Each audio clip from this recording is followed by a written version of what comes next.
This is where we get the now iconic Saw theme song for the first time. Dun-dun-dun, dun-dun-dun, Yes. dun-dun-dun. Like it was So so good. good. It would go on to be played for every Saw ending ever, usually Mhm. accompanied by a twist. And this is going to go down as one of the all-time, not horror twists, but Yep. movie twists of all time in my One book. of the best of all time, One of the easy. best.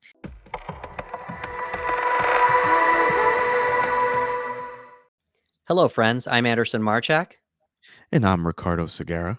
and we are the Panel Bros. Welcome to the panel. Welcome to the panel. Well, here we are. Oh yeah. It is late September of 2023, and we are heading into spooky season, as they say it online. Yes. October, and the movie industry is celebrating the start of spooky season by releasing a new Saw movie, Yep. and Saw X, and we figured we would do a breakdown of the very first Saw Yes. to Yes. corroborate with that. And it was directed by James Wan Love and James. released October the 29th of 2004. And it is the very first Saw movie, the first of 10. I man, listen, when I first saw Saw, Mhm. if you had told me that there would be 10 movies of this thing, I would have been like, where? Like that movie kind of has like an exclamation point of an ending. Like it's like, yeah, and it's like 10 movies. We're 10 movies deep, man. We got another movie, and they just keep pumping these things out. But I was excited when you said we were gonna get to review Saw. I hadn't seen it in a couple years. It's been a little bit, but I absolutely really enjoy the first Saw movie.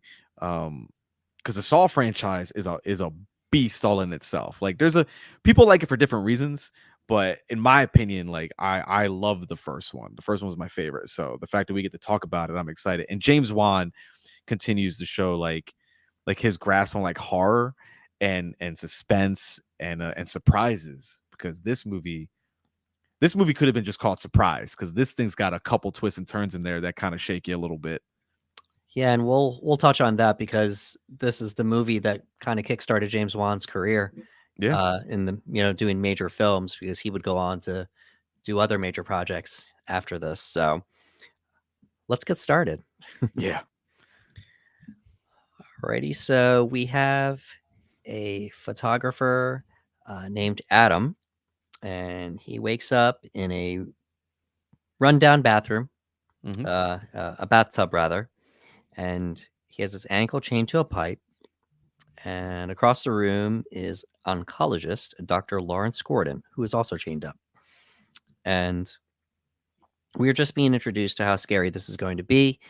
We have Adam screaming like a maniac. He's screaming Yeah. at Gordon. He's he's not realizing he's chained up too. He's like, What did you do to me? Why am I here?" And it's like, I'm chained up too. We're Yeah. both in this together.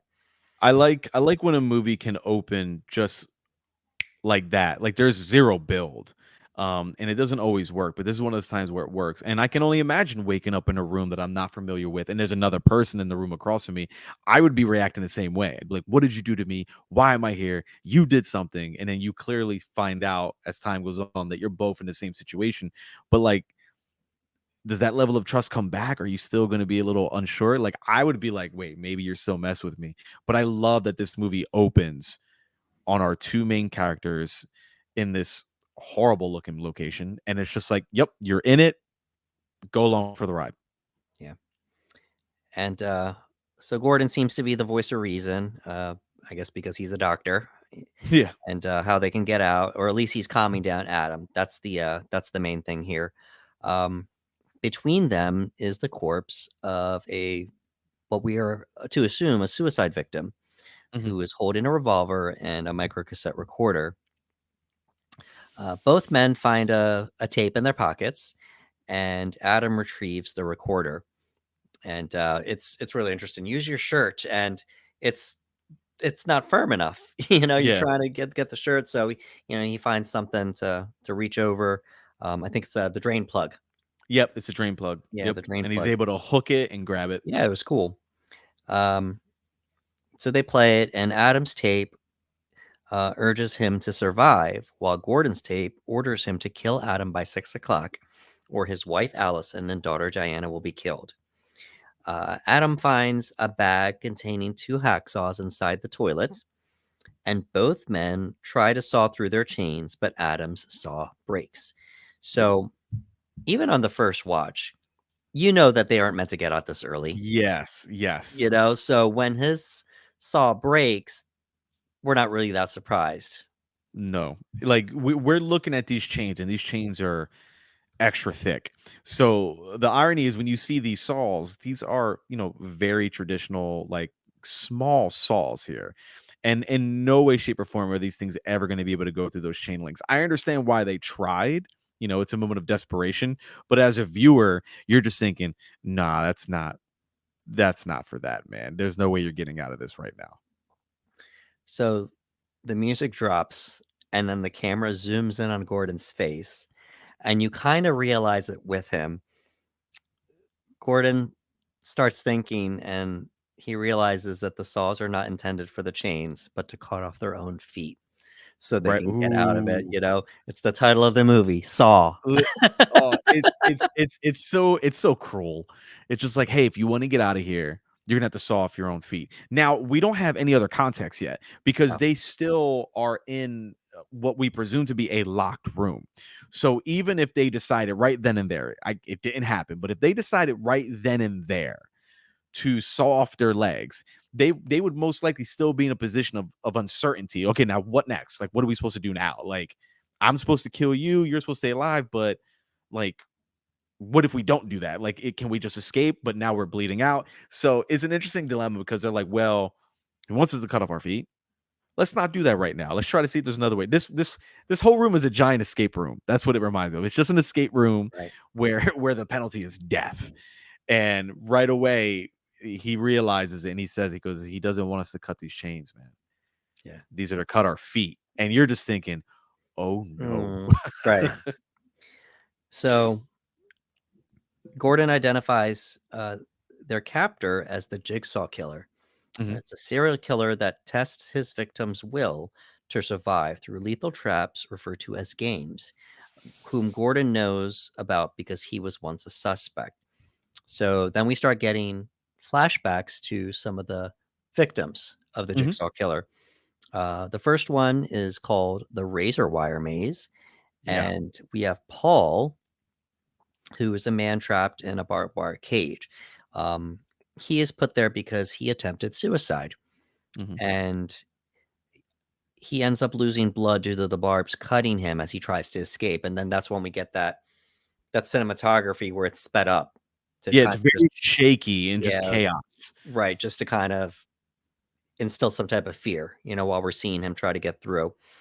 Um, we hear the line, uh, Gordon says it. He said, Jigsaw is not really a murderer because he gets the victims to kill themselves. Yeah. And we move forward with the story a little bit here. This one is called Flammable Jelly. Mhm. And we have Mark, who he committed fraud to get money by saying he was ill. So that was his um, act, so to speak, that got Jigsaw's attention. He's covered in a flammable substance. The floor is filled with glass. So every time he steps around, it hurts. And the combination is on the wall because he needs to open the combination to get out of the trap that he's in. Um, and of course, he has to use a candle so he can see clearly to open up the combination on the safe. And unfortunately, he ends up burning to death because of the flammable jelly. Yep. This is some really cool stuff, man, Right. because they do the whole technicality. They make sure they point it out. I'm like, well, the Jigsaw killer isn't technically a murderer because he just sets these things into motion and it's up to you and your will to survive. And I'm like, I don't like the technicality because, yeah, technically he hasn't killed anybody, but I'm like, man, that's a really cruel act to put people through, especially the first man that we're introduced to where he cut himself. Right. um and instead of the Jigsaw killer saying, hey man, maybe we should just get you therapy, Right. or said, he goes, no, I'm gonna put you in a contraption where you are surrounded pretty much in a maze of razor blades.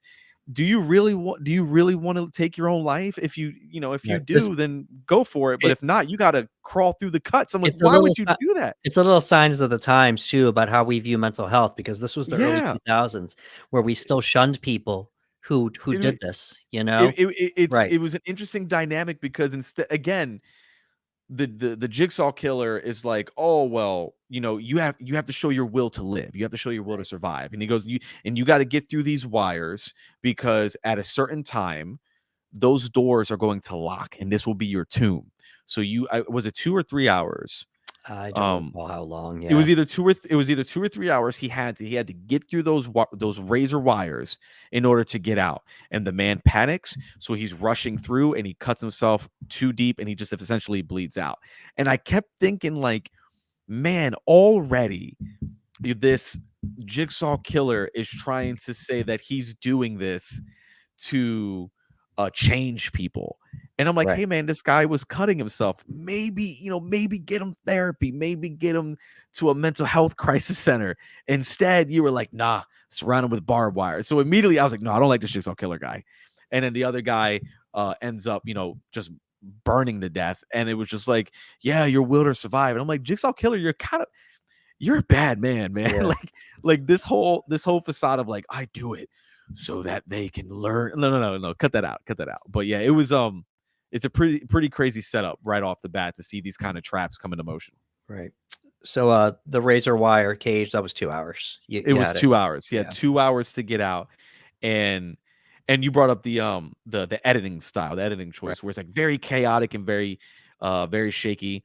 um I appreciate that technical choice, and we'll talk about it more as the movie goes on. But I think it was kind of their way of being like, "Hey, we don't want to be gratuitous with gore, so we don't need to see these slow motion shots or these really slow methodical shots." It was like, no, just get really chaotic with it, just camera shake, and that enough is jarring, and you're like, "Oh my god!" And that was enough. Like that was enough.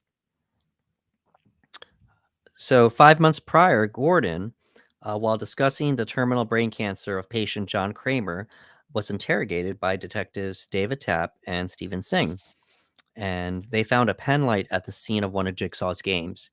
And Gordon's alibi cleared him, but he agreed to view the testimony of a heroin addict, Amanda Young, the only known survivor of one of Jigsaw's traps.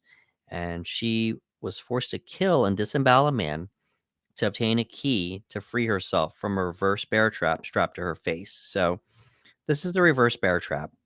Yeah. Um, I have it down here. It's probably the most infamous game Yes. of all of the Saw Yeah. franchise. Amanda Young doesn't, the actress here, Amanda Young, that played Amanda, does an incredible job of selling the gravity of the moment. Hmm. She actually has to go through the insides to find the stomach, go into the stomach, and then they show her pulling the key out of the stomach of the man after she cuts him open. Yeah. She unlocks herself just as the trap goes off, and then we are introduced to Billy the puppet. And Yes. the puppet comes in. Congratulations, you're still alive. Most people are so ungrateful to be alive, but not you. Not anymore. We have Detective Tapp, played by Danny Glover. He asks, "Are you grateful, Mandy?" And she looks up and she drops the line, "He helped me." See, like this is look, man, this is getting So shaky. intense. This is very, very shaky. First of all, I want to bring up the fact that I'm pretty sure the Jigsaw killer misled her because he does in the tape, it says that there is a dead man on the floor. Right. But in that sequence, when she's looking down, you see his eyes moving. He can't talk. Like Right. he's doing a lot of like he's trying, and his eyes are going like a mile a minute. And she realizes she's got a timer on this thing. So she gets to work and she does it regardless. And I'm like, oh, Jigsaw killer kind of misled her a little bit because the Jigsaw killer states there's a dead man on the floor. There's a key in his stomach. Are you willing to do what you need to do to get out? And the puppet comes in and says, look, a lot of people aren't grateful and whatnot. And she says it. When that line there's significance there, because she goes, he helped me. And it's like, no, this is not how we go through this. Listen, Amanda, there are mental health crisis centers. We Right. can get you through this. This is Right. not the way. But in in this story, this is the Jigsaw killer's motivation, is that he's going to take people who don't appreciate what they have or feel they don't value their own life enough and show them that they have it within them to push forward regardless of what's in front of them. And it just happened. He just does it at the most extreme ways. The actress is well known among the horror community. That's Shawnee Smith. Love her. And she's been in a few things since the first Saw movie, but such an incredible moment here. We get the sequence of Allison and Diana getting captured, and we don't see the face of the person that's capturing them. We assume it's Jigsaw, but we don't know yet. Um, and then this is like a break from all the action. We get to see Gordon with his family, and then Gordon leaves, and then there's stuff going on in the house. Like the little girl is saying, "Oh, the scary man, this, that, the other." We spend a lot of time at the house. But long story short, Allison and Diana get tied up, and now they're a part of the story now as well. Yeah. Tap and Sing later found Jigsaw's warehouse using the videotape from Amanda's game. There they apprehend Jigsaw and save a man from a trap. This is Jeff in the drill chair, and we don't know why he was being tested. We just know that he was in the chair. Jigsaw injured Tap by slicing his throat and escaping. It's like a blade came out from it. Yeah, like dude, shoots out from the wrist. Assassin's Creed style. Like he gets them. He has the robe and the hood on, and Yeah. like this whole sequence is crazy because they like, oh man, Glover's character is just so adamant about like wanting to just reveal the killer to reveal itself, or him or herself. He like, they don't know who the Jigsaw killer is, and his partner's like, we got him, like we're good. He goes, no, let's hide. And I'm like, what are you doing? And they go hide, and by doing so, it allows the Jigsaw killer to get close to the trap, and they're like, hey, we got you, put your hands up. And he sets the trap off. So now he's like, you have an option. Like, what do you care more about? Do you care about saving this innocent man or capturing me? And you have this like standoff, and Glover's character has him down, and he brings out the Assassin's Creed blade when his partner starts shooting the drills, and he cuts his throat. And right then and there, the first time I saw this, I thought he was dead. Of course. I was like, oh, we're halfway through the movie and we just killed our lead detective. I was like, oh my God. But a chase ensues. Yeah. So Singh pursued Jigsaw down the hallway, and unfortunately, by doing so, he triggered a shotgun trap, which ends up killing him. Yep. And this is just a suspension of disbelief situation where they reveal that Tap survives, and I guess it wasn't deep enough of a cut. He was able to hold his hand there. Yeah. I mean, I think, and I've seen this, there have been real people who have survived one in that position. Now, obviously, a jugular that's a wrap. Like the heart is pumping the blood too fast, is coming out, right? We see it in zombie movies. You see it all the time. They get that jugular, that's a wrap. And I think they were very, very, very particular to make sure that everyone saw like it's the front. So there's a probability that he didn't hit a major artery, and also we can pretend a little bit that the Jigsaw killer just didn't get deep enough. It was a blind swing, and maybe he just got him enough, because we do see a scar. We see a scar later, but like you said, he's able to like keep his hand there and keep the pressure on. But I thought he was a goner. I thought that was it, and they're like, oh no, he made it. Oh, okay, cool. So now we fast forward to Allison and Diana, who are being held captive in their apartment, as the captor watches Adam and Gordon through the hidden camera in the wall. And the house is simultaneously watched by Tap, who is across the street, and he was discharged from the police force following Singh's death. He has now become obsessed with the Jigsaw case, and he remains convinced that Gordon is the killer. Meanwhile, Gordon finds a box containing 2 cigarettes, a lighter, and a one-way cell phone.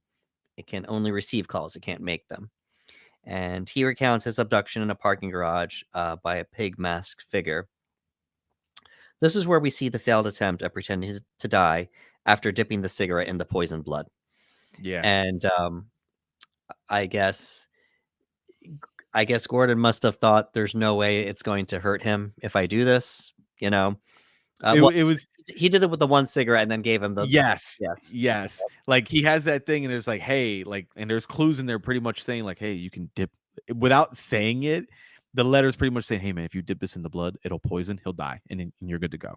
Right. And, he's such a good guy, he doesn't wanna do that, and we start to see, like, they're trying to come up with a plan, and he's like, "Hey, listen, just follow my lead, all right? Just follow this is what we're gonna do." Right. And like you say, he dips it in the blood, but tosses in the other cigarette. And then we get a show now. Now we get a show. Yeah, exactly. And they shut the lights off to do this, so the person watching couldn't find out what was going on. Um, and you know, Adam does this funny moment where It's he, so he funny. pretends to die, and then he gets electrocuted. Oh no, he didn't really die. Yeah. It was such an exaggerative death too, because Yeah. I kept thinking, like, being in that position, you don't know what the reaction is supposed to be. You don't know the reaction time. You don't know if, like, the moment he supposedly takes the poison, is it instant or not. But he goes into it and he does this, like, really exaggerative acting. He grabs his throat and he's screaming. He's like, ah, and he falls over and dies. And Gordon's like, I did it. Okay. He's dead. Now let me go. And all of a sudden, poor guy gets electrocuted and he shoots up and he goes, "What are you doing? That was our shot." And he goes, "I just got electrocuted." And it was a fail safe. It was their way of checking to make sure if he was really dead. And he wasn't. He was like, "Oh, see, you're not going to trick me." So Adam recalls his own abduction when he returned home to find a puppet in his dark room where he stored the photos of Gordon, Mm-hmm. because he's been taking pictures of him. And Allison, who is now held at gunpoint, calls her husband and warns him not to believe Adam. Adam admits to Gordon that he was paid by TAP to spy on him and reveals his knowledge of Gordon's affair with one of his medical students, whom he had visited the night he was abducted. Gordon deduces that the affair is the reason why he is being tested. Yep. So TAP hired Adam. So now we are thinking he's the mastermind. That's what we're Mm-hmm. thinking. Perhaps copying Jigsaw after almost catching him, because we know he's not Jigsaw, but maybe we're thinking, oh, is Tap the one doing this to them? And, they're doing some camera work to make us kind of believe that. Mm-hmm. Adam finds a photo of Allison and Diana's captor, whom Gordon identifies as Zepp Hindle, a hospital orderly. Now, at this point, we've already seen his face. We know he's the Yes. one keeping Allison and Diana captor. We've seen him looking at the video, and such. So now we're thinking, all right, Zepp's the killer. He has to be the killer. Yeah, yeah, 100%. Like, the way the movie, and I love that about the movie, is there's a lot of misdirection. The Yeah. movie's really, really good at misdirection. So you're like, wait, is Tap doing this? Is his obsession done this? But now we're with Zeb, and it's like, oh, okay, like, this is the killer. He has the family. He's watching on the monitors. All right, that's our guy. That's the incentive that we have at this moment. Right. And if that's the case, all right, we just want to see if they get out of this. Hmm. This is not meant to be a whodunit type situation. Yeah, It's, you know, so 6 o'clock hits. Zepp, seeing that Gordon still has not killed Adam, moves to murder Allison and Diana. But Allison frees herself and fights him. The struggle attracts Tap's attention, and he saves Allison and Diana before chasing Zepp to the sewers, where he is shot in the chest after a brief fight. yeah, So, sorry, Danny Clover, didn't make it. Gordon, only aware of the gunshots and screaming, is shocked and loses reach of the cell phone. In desperation, he saws off his own foot and yeah, shoots dude. Adam with the corpse's revolver. So things go from 1 to It 10. it escalates so fast because, Yeah. like, Not 1 to he 10. We gets were already high, but it just went straight to 10. Right. it just goes right over the edge because he's able to hear from his wife and she's like, "Where are you?" And he goes, "I'm locked." She goes, "What's going on?" Like, there's a lot of things going, like, there's a lot of chaos, and he hears all the commotion on the phone, so he's freaking out.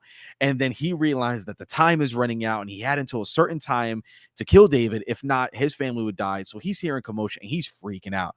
And as you mentioned, he's got his button shirt off. He's made like a tourniquet and he's biting it and he just starts sawing away. And David is yelling, "What are you doing? No, stop, please." Just like in a huge panic. And he's going through it. And what I loved about it, again, is that, especially where we know where the franchise goes, the movie was like, we don't even have to show you guys. We don't. we're gonna keep it just on his face as he's doing the cutting, and you get like some blood effects and whatnot, some practical blood thrown on him here and there, but you don't have to see it because the thought of someone chopping off their own foot in itself is just horrifying in nature. And he's desperate, like you said, it's a total move of desperation, and he's saying, he goes, "I'm sorry, I have to do this. I have to save my family." But he is worse for wear, my dude. Yeah, it's bad. He creates the tourniquet. I mean, and it kind of makes sense. He's a doctor. He should know He's a how to do doctor. this. Yeah. I Yep. mean, he's an oncologist. They don't do stuff like this, but Mhm. he's thinking. So he starts sawing away. Adam looks in horror. That makes it worse because we're seeing the reaction. And Mhm. I don't know if you recall, but they showed this shot in the trailer. They just, Oh, yes. uh, Yes, you see the yeah. yeah, Yeah. you don't see the foot, but you see him Mm-mm. going like this back and Yep. forth. Um, so Zepp enters the bathroom to kill Gordon, um, but Adam, having survived the gunshot because he got shot in the shoulder, Yeah, like, right up here. Yep. yeah, he got shot in the shoulder, so that was intentional. He ends up bludgeoning him to death with the toilet tank lid. So Adam comes Dude. alive at the Yes. very end to get Zepp. Um, Gordon, who they did a makeup job on him to make him look like he lost a lot of blood. He's Bro, weak at he this was point. He pale. was He done. looked bad. Yeah. Um, he crawls out of the bathroom to find help while Adam searches Zeph's body for a key. He finds another tape, which reveals that Zeph was just another victim of Jigsaw. So here we go, another Yep. twist here. Following rules to obtain an antidote for a slow acting poison in his body. This is where we get the now iconic Saw theme song for the first time. Dun-dun-dun, dun-dun-dun, Yes. dun-dun-dun. Like, it was So so good. good. It would go on to be played for every Saw ending ever, usually Mhm. accompanied by a twist. And this is going to go down as one of the all-time, not horror twists, but Yep. movie twists of all time in my One book. of the best of all One time, of the easy. best. Yep. And the corpse that had been in the room for the entire movie rises and pulls off all this makeup on top of his head, and it turns out to be John Kramer, who is the real Jigsaw killer. Mhm. John tells Adam that the key to his chain was in the bathtub and it went down Yeah. the drain when Adam first woke up and drained the water. Adam attempts to shoot John with Zepp's gun, but then he gets electrocuted through his chain by John as he was before. As he exits the bathroom, John says, "Game over," before Oh, sealing the door, leaving Adam to die. and And you that's just hear the screams, dude. As the no. credits roll, Right. you just hear the screams. It's man, what it the first time I saw that, man, that twist, like you said, I not even just in the horror genre, that is one of the best reveals that I've seen in a movie because I don't want to say 9 times out of 10, but a lot of times if we feel there's a red herring, we can kind of like Right. organically feel it. Like the movie's kind of, but the movie at no point ever, ever points in any direction towards the corpse in the middle of the room. It's a corpse. We have, okay, there was a third guy here. He's holding a revolver. His head's all over the place. This guy's clearly dead. So at no point or another, just like to the two characters in the room, he's a non-factor. And the movie does such a good job with misdirection, with tap, with Zed, and you're just kind of accepting those things as they come at you. So when that music starts hitting, when he finds the tape recorder, and you're like, what? And like my first initial thing was like, oh, maybe this is another tape recorder for David. Like this was supposed to happen. Like this, I'm like, wait, what? And he plays it, and you're like, wait, no. So okay, so he's not the bad guy. He was manipulated too. He was poisoned. He had to do this for an antidote. That's why he specified the rules. And I was like, oh, okay. And then when John Kramer sits up, man, Yeah. I remember just the air just getting knocked out of me. Oh, And that score hit, and it I'll just never forget the sound from the movie theater. Everybody gasped. gasp. It was just a loud gasp from the entire movie theater, and, um, to this day, when I watch it, that feeling rushes back to me of the first time I saw it. Um, when he gets up, and it's an all-time twist, not just horror, Yes. but movies, Yes. um, in general, and it's just one of the main reasons that it makes that Saw is just so special, the first Yeah. one that The we first, we like, it's when people talk about the greatest twists in films, usually you hear like The Sixth Sense, right? Like you're Of like, oh, course. the ending of The Sixth Sense, M. Night Shyamalan. And I'm like, this has to Right. be in that conversation. Fight Club. I think about Fight Fight Club. Club. Yes, Yeah. yes. Like this has to be in that conversation. And like you said, the franchise continues and they always seem to try to grasp that lightning in a bottle, but the first one just hit in such a way. I remember people going like, what? Like that Yeah. very loud, just like like could not believe it. Right. And And the theme song playing as it's dude, happening, like it's just such an and iconic moment.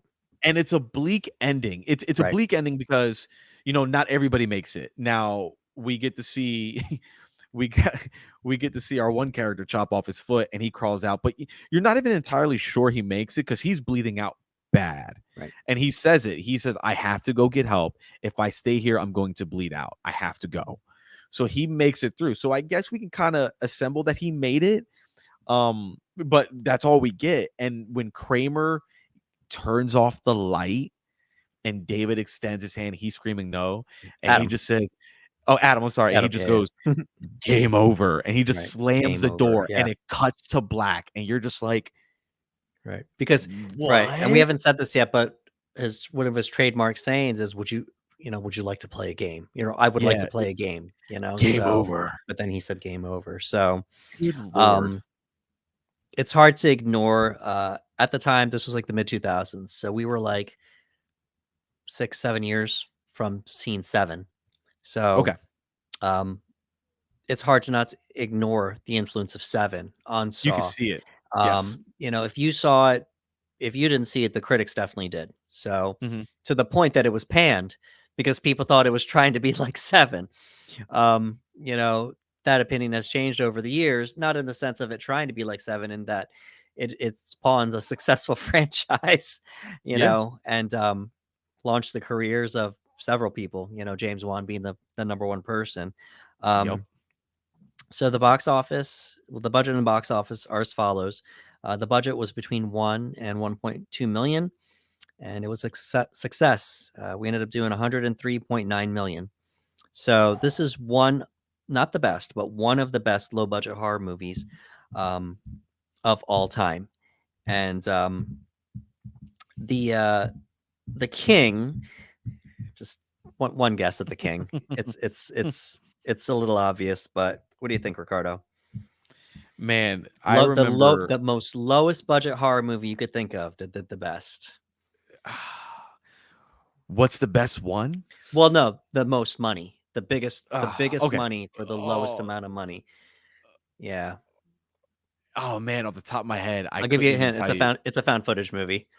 Oh, would it be Blair Witch It's Blair Project? Witch. Blair Witch Project. Yeah, it's Blair Witch. So we're That looking movie at was made for a couple $1,000s yeah, and it it's made all that money. so they said 500,000, and the joke is, well, where the other like Hold on. 490,000 go, or however much, Yeah, Um, exactly. so Blair Witch was made for 500,000. It made 248.6 million. So I Yeah, don't think yeah. I don't think anything's beating that record, No, but no. it but it's still, Saw came at a really cool time too, it just Mhm. reinvigorated horror for a little bit. And Yes. um, we were still getting like slasher Mhm. um, sequels and such. I think Scream, Scream was on its trilogy at that Yeah, time, yeah, so, yeah. we were wanting something fresh. So it's pretty cool that, Saw was able to do this at the time. Let's give a little love to the cast here. We have the writer of Saw, Lee Wannell, playing Adam, and my joke to you off the air was they probably just ran out of money for actors, so they said, "Hey, Lee, you gotta play Adam," and, You gotta you do know it, man. You got to. Look, again, it's very apparent that the budget isn't big, and I think it worked for it, and we'll talk about that in a little bit. But yeah, they were like, "Look, man, you're gonna have to play Adam. All right, we just need you in the room. You just gonna play Adam, man. All right, you're gonna do that for us." We have Carrie Elways of The Princess Bride as Yes. Dr. Lawrence Gordon. We have Danny Glover as Detective David Tapp. Ken Leung as Detective Stephen Singh. We got Dina Meyer as Yeah, Carrie. dude, she's Yeah, only in it yeah, for that one scene. yeah. But for those who know, she does return in the franchise. Yeah, yeah. Deep cut there. We got Birds of Prey, and then of course Starship Troopers. Hey, Izzy, And man, Izzy all yeah, day. yeah, yeah. And of course Tobin Bell as Jigsaw. So, oh man, let's there's a lot to unpack with this movie here. Um, for me, it's it's still special to this day. Yeah. A few things have aged, a few things, Mhm. just the look of the movie and maybe, well, we touched on it, Saw targeted mental health um people that are in mental health crisis as his Yeah. victims. And I was like, "Oh One my god." one was a somebody who attempted suicide, another was a drug addict, come on, dude. Mhm. You Yeah, know, but I was like, there are there I listen, man, listen. There right, are worse people out there. Trust me. I right. was like, these are the people you're And going then after? in the subsequent sequels, he does start targeting people that deserve it, Yes. like, Yes. thankfully, Yes. thankfully. And but I'll never forget that Shawnee Smith, she just looks and says he helped me, and it's just like, what? And it dude, it's and again, that will lead into the franchise as we continue. But Right. in that moment, you're kinda like, "What do you mean?" Like, he put you probably through the most traumatizing experience you could have. Like, Right. I can't imagine being in that position. I felt like that would do more damage to her psyche than anything, that would probably push her to fall under more substance abuse just to deal with the mental anguish of what she went through. But the character choice was no, like it was actually gonna motivate her and she was gonna appreciate her life more. And I'm like, what an extreme take. But yeah, she says that line, and it's a very heavy line because she goes, "He helped me," and it's like, that's not no, baby girl, that's not how we want to do that. Like, no, but yeah, yeah, So let's start winding things down here with some closing thoughts here. Obviously, there's a legacy now to Saw, yeah. for better or for worse. Hmm. We're about to have the 10th movie. I haven't heard anything about it yet. Obviously, they're keeping things tight until the movie comes out to let people know, The only thing we critical know is acclaim. it. Yeah, the only thing that we know is that it's a prequel. Like, that's Yeah, it. That's the only thing. right. Because I'm like, And the franchise does that. It plays with timelines. You don't know where in the timeline it could be, mhm, before, after, in the middle, So that's something that the franchise has done, but mhm. still going to this day strong. It has its fans. I remember for a little bit it was pretty cool. Every Halloween it was Saw. It was It Saw was Saw. time. Yeah, like when Yeah, Halloween came around, it was Saw time. Like, they made it like a Halloween event. Like, a Saw movie was coming right. out. And again, look, we're 10 movies deep now. Like, Yeah. this thing had a lot of life to it. And like you said, whether you were in on it or you weren't, again, the first one's personally my favorite. But this franchise has gone through a lot. Like, this franchise has done a lot of stuff that I didn't see coming. Let's give a little love to James Wan because this Yeah, dude. kickstarted his major film career. Mhm, And oh man, where do we start? I mean, he would go on to do the Insidious franchise. mhm. Um, uh, one of the Fast and Furious movies. Now he's got Aquaman. Like, this man doesn't miss. No, he's really, really good. And I think that whenever he gets to really put his flavor into a movie, you can feel it. Like he put his horror flavor, Oh, into excuse me. this and other e- things. Excuse me. He birthed the Conjuring franchise too. Yeah, dude, he's the Yeah, godfather of that yeah, franchise. because Like, he he made directed it. he directed the Conjuring movies, and then it started a universe, Mhm. so a franchise. I like James. I even Do you remember the movie Death Sentence with Kevin Bacon? Yeah, I remember Death Sentence. Yeah, That is a James Wan movie. He directed yeah. that movie, and I remember being like again, when Saw came out, when Death Sentence came out, I was like, "Ooh, I like this guy. I like what he's doing."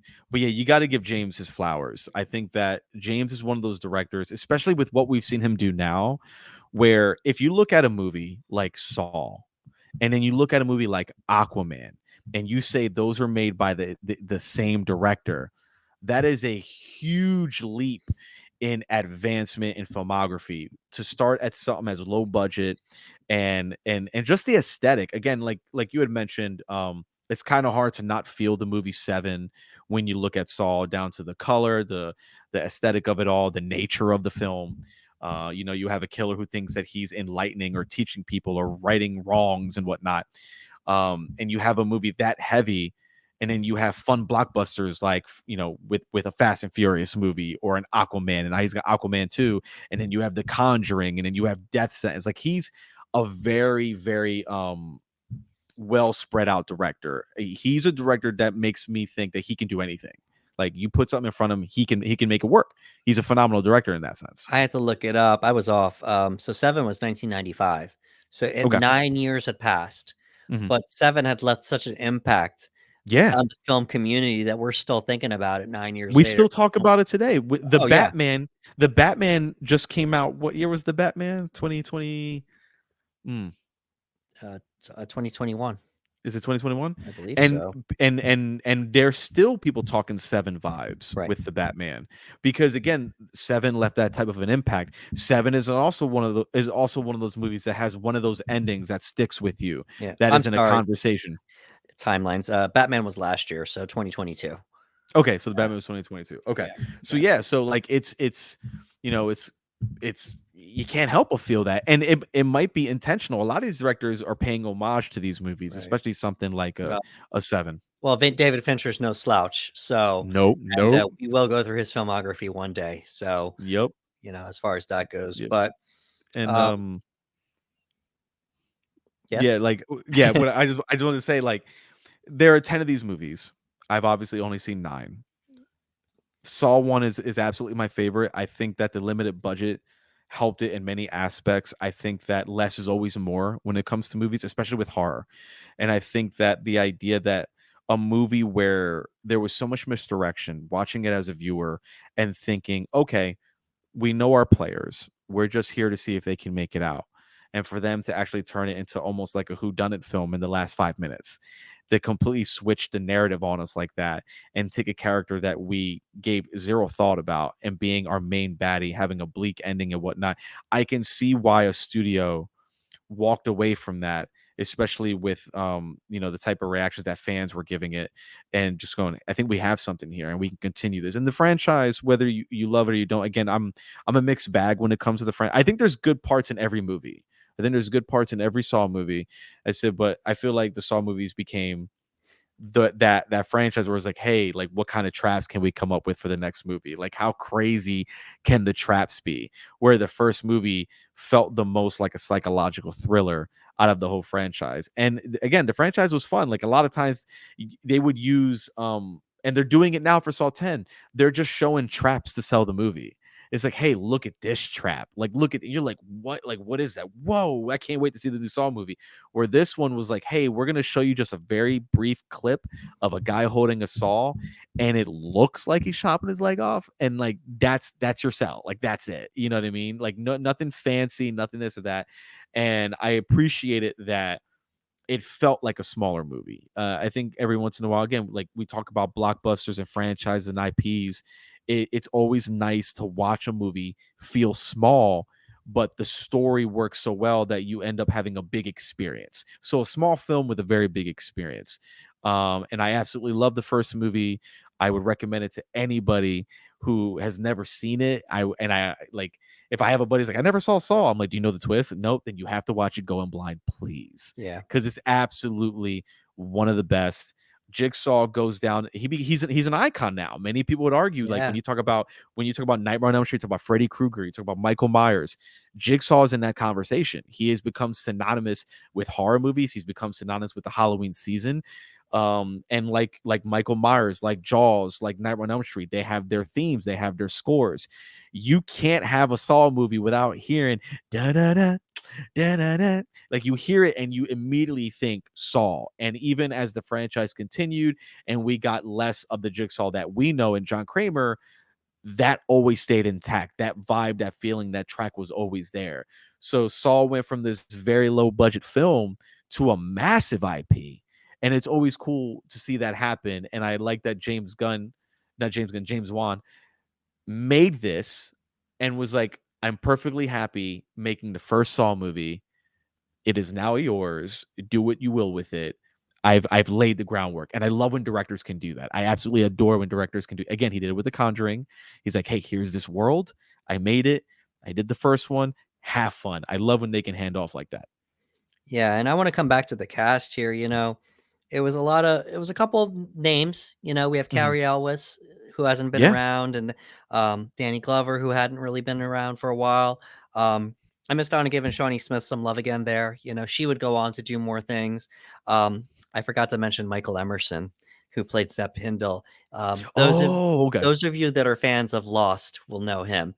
Mhm. He would go on to do Person of Interest. I think that's Jonathan Nolan's show there with Jim Caviezel. So, just a lot of names here. Dina Meyer, she comes back again. So, kudos for getting all these people under that Yeah. limited budget. Yeah. So to me, that's another thing that makes Saw iconic is the fact that you're able to get these lesser known names, but also a bigger name. Danny Glover, he was a big name in the '90s. Yeah. So you got him. You know, Even like, okay, so like we'll talk about Dina Meyer for a minute. Whether Dina Meyer would be considered an A-lister or whatnot to people who watch this movie, she's a recognizable face. And I don't know if when they were making this movie, they were planning this movie to be a franchise. I don't know. It seems like it was a very reactionary thing and they were going to continue. So again, to sign actors that have recognizable faces that we've seen before and saying, hey, I want to put you in my movie, you're going to be in it for 5 minutes. Is that okay? And they were like, yeah. And again, there's something about that small film feel where maybe it was just the script, maybe it was just, maybe they just wanted a job. Who knows what the motivation was? But to see guys like Glover, to see Ellis, and to see Dina Meyer again, Starship Troopers, yeah, and whatnot, is like they're recognizable. And Dina especially is only in it for 5 minutes. She never comes back into the film. She continues in the franchise. But again, I don't know if that was the plan. So I do find it really cool when they can get actors to do that. I never would have thought I would see Carrie in a psychological horror thriller where he chopped off his own foot. I'll tell you that. I right. wasn't used to seeing Glover, and the only time I remember seeing Glover in a horror-esque film was Predator 2. And other than that, I didn't see this type of a film for. So I'm glad we got to see actors like this in this movie. Alrighty, well, that's our breakdown. Bro, it's um, good. It's good. yeah, I'm gonna try to go see Saw X actually. Oh, let me know. Yeah, Let me absolutely, know. absolutely. I'll watch it as soon as. Again, I'm indifferent with the Saw movies. Right, I'm squeamish. That's my problem. Is I'm really squeamish, right, and the Saw franchise started implementing a lot of things that made me go, oh, I can't look at that. I right. can't look at that. You know what I mean? And I'm like, all right, maybe I'm a little bit of a baby, so maybe I'll wait for this to go on demand or for a home rental, and I'll It's watch it in the fine. comfort of my own home, so I can kind of go, oh, fast forward that part a little bit. It's a little gross. Alrighty, folks. That was the Panel Bros official breakdown of Saw. If you could please give us a like, share, and subscribe on YouTube at the Panel Bros, we'd appreciate it. As always, those subscribes go a long way to helping us extend our reach. And if you could please let us know how you felt about Saw in the comments below, please let us know that as well. For Ricardo Segura, this is Anderson Marchak saying thank you for coming to the panel.